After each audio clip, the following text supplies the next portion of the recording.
নমস্কার বন্ধুরা, ভিলেজ রান্নাঘর আপনাদেরকে অনেক অনেক স্বাগত। আজকে একটা নতুন রেসিপি আপনাদের সঙ্গে শেয়ার করব। গলদা চিংড়ি তো খেয়েছেন অনেক ধরনেরই, কিন্তু এটা গলদা চিংড়ি ছোট সাইজে। এই চিংড়ির কোপ্তা কারি বানাবো। তো এই চিংড়িটা কিন্তু একদম মুখে লেগে থাকার মতো অন্য স্বাদের একটা রেসিপি। তো আপনারা স্কিপ না করে প্রথম থেকে শেষ পর্যন্ত রেসিপিটা দেখবেন। নমস্কার বন্ধুরা, ভিলেজ রান্না করে আজকে চিংড়ি মাছে বানাবো কোপ্তা কারি। তো বন্ধুরা, কীভাবে কোপ্তা কারি বানাবো তো আপনারা সঙ্গে থাকুন, দেখতে থাকুন, ভিডিওটা শুরু করি। মাছগুলো আমি ভালো করে আগে বেছে রেখে দিয়েছিলাম, ধুয়ে নিয়েছি। এবারে নিয়ে নেবো। আলুটাও আগে সেদ্ধ করে রেখেছি, দেবো আলু। থেকে সেদ্ধ করে রেখে দিয়েছিলাম। এখানে বেসন নিয়ে নেবো বাটিতে। অল্পই লাগবে, বাস লাগবে না।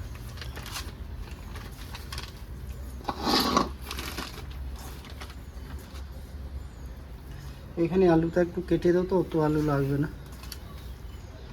তো বন্ধুরা, আজকে সুইটি আমার চলে এসছে, ও বলছে কি রান্না করবে দেখতে এসছে।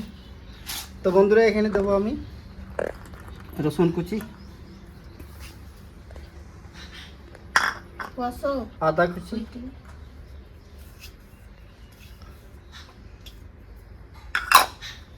লঙ্কাটা তুলে আসে, আর দিয়ে দেবো লঙ্কা কুচি,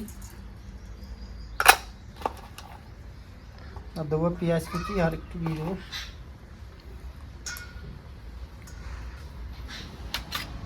কসুরি মেথি,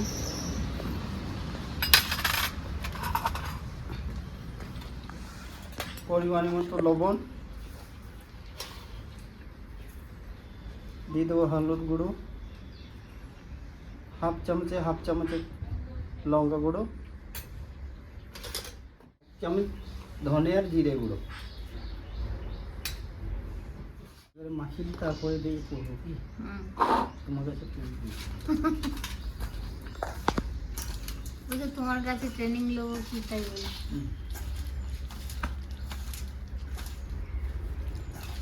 ওই জন্য একটু হাসছি বন্ধুরা। এবার দিয়ে দেবো আমি 50 গ্রামের মতো বেসন। ভালো করে মাখিয়ে নেবো, এতে করে এবারে কোপ্তাগুলো করে নেবো।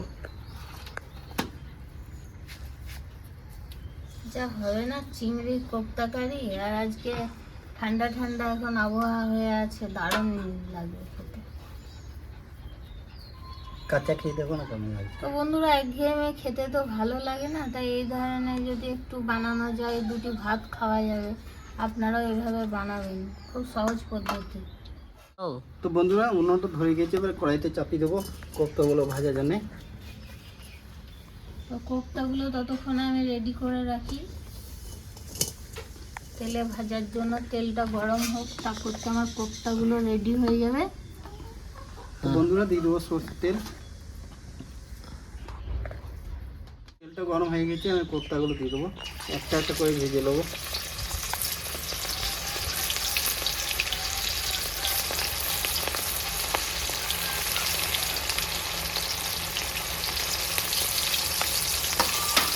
বানাতে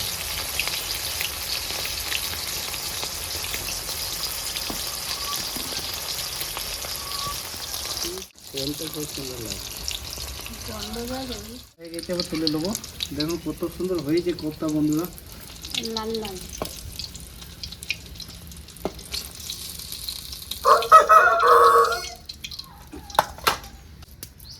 তো বন্ধুরা, গরম মশলা আমি এখানে দিয়ে দেবো ডালচিনি, ছোটো এলাচ দুটো, শুকনো লঙ্কা, আর দেবো তেজপাতা,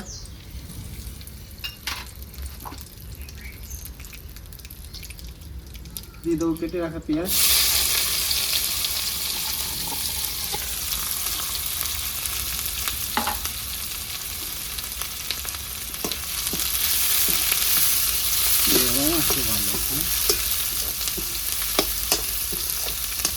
রান্না করার টাইমে রোদটা উঠবে।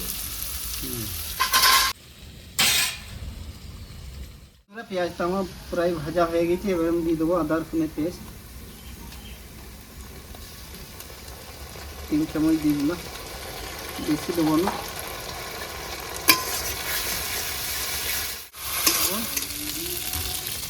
হাফ চামচ হলুদ গুঁড়ো, 2 চামচ জিরে আর ধনে গুঁড়ো একসঙ্গে আছে, সামান্য একটু রেড চিলি পাউডার কালারের জন্য।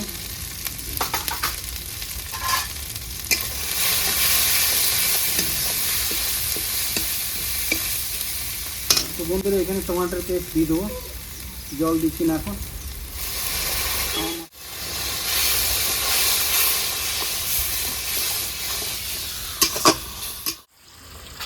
তো বন্ধুরা আমার গ্রেভিটা কত সুন্দর হয়ে গেছে দেখুন। এবার আমি দেবো জল। তো বন্ধুরা হাফ চামচ আমি দেবো চিনি, যাতে টেস্টটা ব্যালেন্স করার জন্য।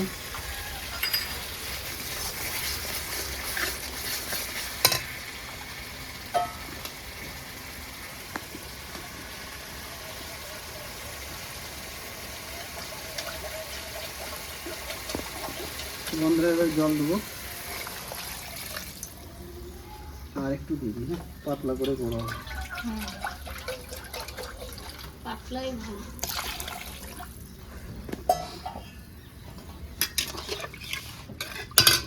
বাবারে খুঁটিতে রেখে দিলাম, গরম হয়ে গেল। এখানে ভালো করে ফুটে গেছে, এবারে আমি দিয়ে দেবো কোপ্তাগুলো।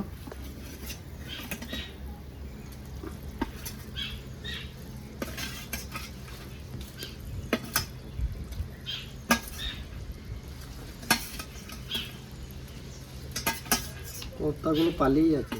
তো বন্ধুরা আমি 5 মিনিট ঢাকা দিয়ে দেবো এবারে। বন্ধু বেড়েছে বন্ধুরা, একবার খেলে আর বারবার খেতে ইচ্ছে করবে। তো বন্ধুরা এবারে আমি একটু গরম মশলা দেবো, এটা ঘরে তৈরি করা আছে। গরম মশলা দিয়ে এবার নামিয়ে দেবো।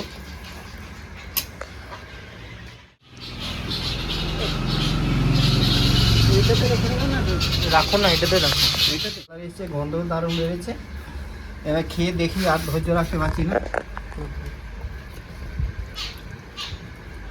বাস আমি কিন্তু দুটো নেবো। তাও তোমার আর দুটো।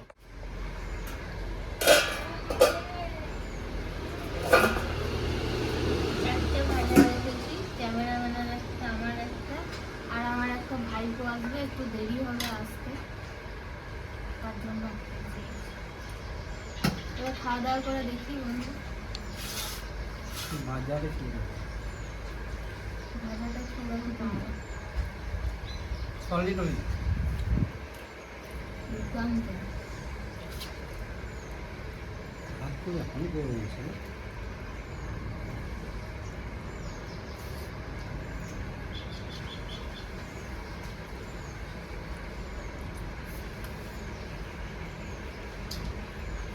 দারুণ বন্ধু, দারুণ টেস্ট হয়েছে। নয়,